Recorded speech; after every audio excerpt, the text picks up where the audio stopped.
Alors, la dernière fois, on avait vu le théorème de Bezout. Maintenant, on va voir le théorème de Gauss. Alors, le théorème de Gauss, il dit que donc, si on a A, B et C des entiers non nuls, si A divise B, le produit de B et de C, et si A est premier avec B, alors A divise C. Alors, la démonstration de ce théorème n'est pas très difficile et elle utilise le théorème de Bezout. Donc, on va la regarder. Donc, on prend A, B et C des entiers relatifs et on suppose qu'effectivement A divise le produit BC et que A et B sont premiers entre eux. Et donc, il va falloir montrer que A divise C. Donc, C va s'écrire A fois un entier. Donc, on va reformuler un petit peu les hypothèses. Donc, si A divise le produit BC, ça veut dire que BC peut s'écrire K fois A, avec K un entier. Ensuite, on sait aussi que A et B sont premiers entre eux. Donc, d'après le théorème de Bezout, on peut trouver un U et un V entiers, tels que AU plus BV est égal à 1. Donc maintenant, il va falloir essayer de montrer que... Donc là, on a reformulé juste les hypothèses. Il va maintenant falloir montrer que A divise C.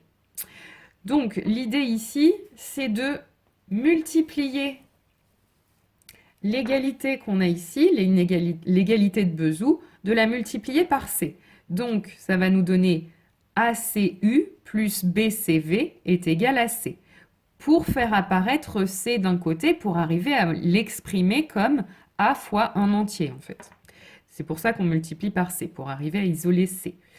Et donc maintenant, je vais utiliser ce qu'on a vu un petit peu plus haut, le fait que BC s'écrit K fois A. Je vais remplacer donc BC par KA. Et pourquoi je fais ça? Parce que l'idée, c'est d'arriver à factoriser cette expression par A pour montrer que C va effectivement s'écrire A fois un entier. Donc maintenant, c'est possible de factoriser par A puisque j'ai A ici et A là. Donc je peux factoriser par A. Et donc ça me donne CU plus KV. Et CU plus KV, c'est un entier puisque CU, K et V en sont. Donc finalement, j'ai montré que A divise C.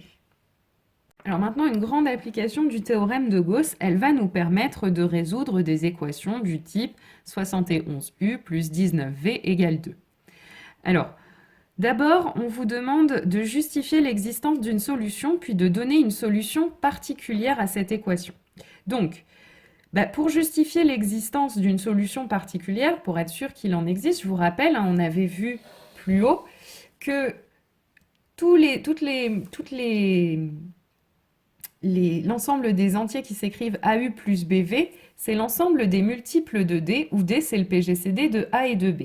Or, on a montré dans l'exemple au-dessus que 19 et 71, leur PGCD c'est 1. Donc 2, c'est bien un multiple du PGCD. Donc, cette équation aura bien des solutions. Ce que j'ai noté ici, 71 et 19 sont premiers entre eux, donc le PGCD de 71 et 19 c'est 1, donc 2 est un multiple de ce PGCD. Donc d'après la propriété qu'on a vue ci-dessous, il y a une solution UV à cette équation. Et donc comment est-ce qu'on la trouve? Eh bien, on a vu dans l'exemple précédent que 71 fois moins 4 plus 19 fois 15, ça faisait 1. Donc si je multiplie des deux côtés par 2, c'est-à-dire j'obtiens 71 fois moins 8 plus 19 fois 30, eh bien ce sera égal à 2. Donc moins 8, 30, c'est bien une solution de l'équation. Alors maintenant, on vous demande de résoudre l'équation, parce que là, pour l'instant, on a trouvé une solution particulière. Maintenant, l'idée, c'est de les trouver toutes.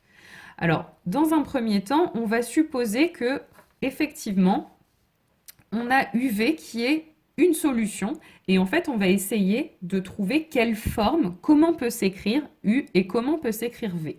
Alors, si UV est solution, ça veut dire qu'on a 71U plus 19V qui est égal à 2.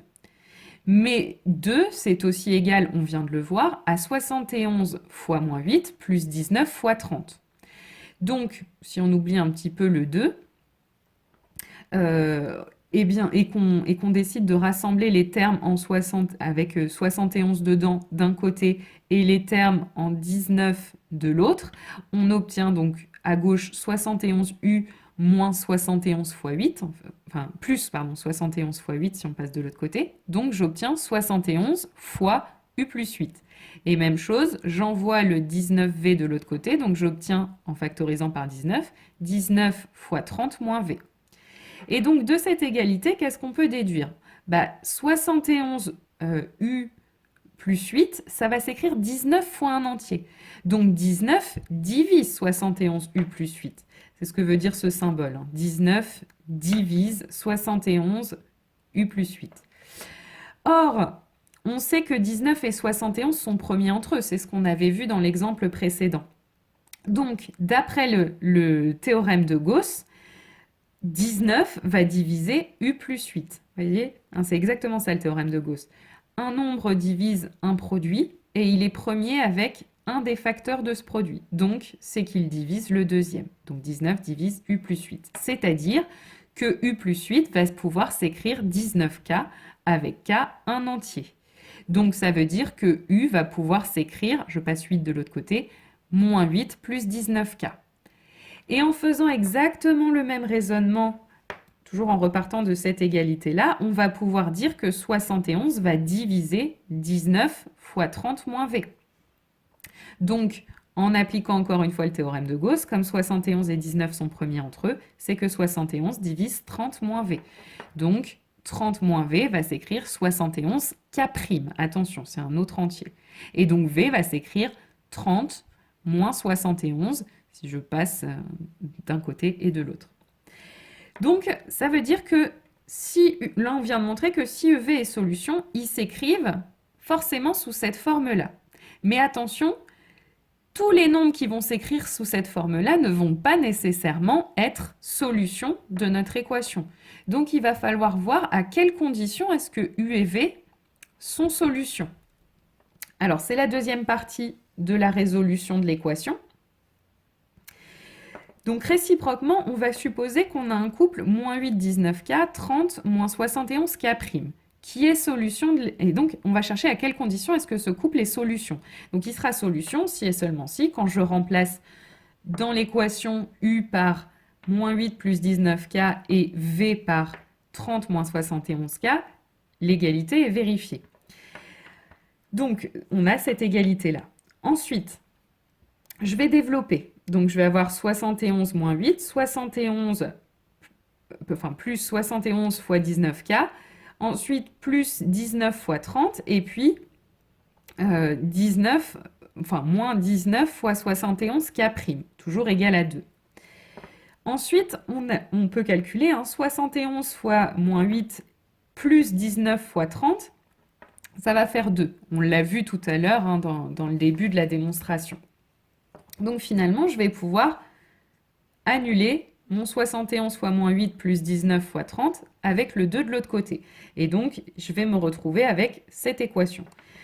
Je passe ce terme-là de l'autre côté, et donc j'ai 71 fois 19K égale 19 fois 71K'. Je simplifie, je divise par 71 des deux côtés et par 19 des deux côtés, et finalement, il me reste K égale K'. Donc, ça veut dire que ce couple sera solution de l'équation si et seulement si K est égal à K'. Donc finalement, les couples UV solution de notre équation, ce sont les couples qui vont s'écrire moins 8 plus 19K, 30 moins 71K. Attention, bien le même entier K pour U et pour V. Et enfin, on termine avec un corollaire du théorème de Gauss, c'est-à-dire une propriété qu'on déduit du théorème de Gauss.